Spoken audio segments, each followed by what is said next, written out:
Hi అండి. Welcome back to our channel. ఈరోజు వీడియోలో restaurant style pepper egg fried రైస్ని ఎలా చేయాలో చూపిస్తాను. టేస్ట్ మాత్రం చాలా బాగుంటుంది. మీరైతే డెఫినెట్లీ ఒకసారి నా వేలో ట్రై చేయండి. పర్ఫెక్ట్గా కుదురుతుంది.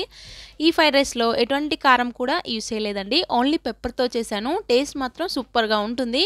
సో మనం ముందుగా వీడియోలోకి అయితే వెళ్ళిపోదాం. నేనైతే ఇక్కడ వెజిటబుల్స్ కట్ చేసి పెట్టుకున్నాను. వెల్లుల్లి, carrot, onion, capsicum, cabbage, beans. మీ దగ్గర ఏ వెజిటబుల్స్ ఉంటే అవి సన్నగా చాప్ చేసుకోండి. ఆ తర్వాత నేను ఇక్కడ ఈ ఫ్రైడ్ రైస్లో 5 గుడ్లను వేస్తున్నానండి. సో ఎగ్స్ని వేసేసుకొని కొంచెం వైట్ పెప్పర్ ఉంటుంది కదా, మిరియాల పొడి అండి, వైట్ మిరియాల పొడి. సో మిరియాల పొడి కూడా వేసేసుకొని మిక్స్ చేసుకోండి. ఎగ్స్తో పాటు బాగా కలుపుకోవాలన్నమాట. ఇలా కలుపుకొని పక్కన పెట్టుకోండి. ఇప్పుడు స్టవ్ పైన వెడల్పుగా ఏదైనా ప్యాన్ పెట్టుకొని కొద్దిగా ఆయిల్ వేసుకొని ఆయిల్లో కలిపి పెట్టుకున్న ఈ ఎగ్ మిశ్రమం వేసుకొని ఒక 2 నిమిషాలు బాగా ఫ్రై చేసుకోవాలి. వెంటనే కలపకుండా కొంచెం సేపు తర్వాత ఇలా చిన్న చిన్న ముక్కలుగా కలుపుకొని ఫ్రై చేసుకోండి. ఎగ్గు పచ్చివాసన పోయి కొంచెం కలర్ చేంజ్ అయ్యి మంచి స్మెల్ వస్తుందన్నమాట. హై ఫ్లేమ్లో పెట్టుకొని ఇలా చేసుకోవాలి.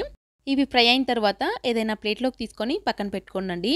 ఇప్పుడు అదే ప్యాన్లోకి మళ్ళీ కొంచెం ఆయిల్ వేసుకొని సన్నగా కట్ చేసుకున్న వెల్లుల్లి, carrot, onion, capsicum, cabbage, beans మీ దగ్గర ఏ వెజిటబుల్స్ ఉంటే అవి వేసేసుకోండి.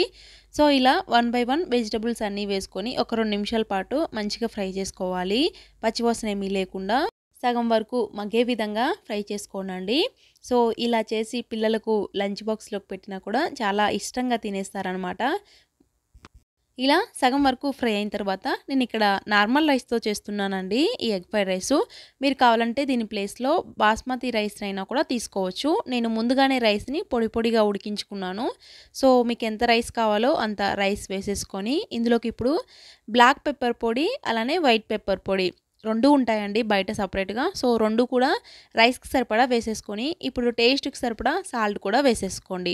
అలానే 1 spoon soya sauce, 1 spoon green chilli sauce, 1 spoon vinegar, అలానే 1 స్పూన్ టమాటో సాస్ కూడా వేసేసుకోండి. అన్నీ 1 స్పూన్ తీసుకుంటూ వేసుకోండి. సో ఇలా వేసుకొని ఇప్పుడు బాగా మిక్స్ చేసుకోవాలండి. ఈ రైస్కి ఈ సాసెస్ కానీ మసాలాలు కానీ అన్నీ పట్టే విధంగా బాగా కలుపుకోవాలండి.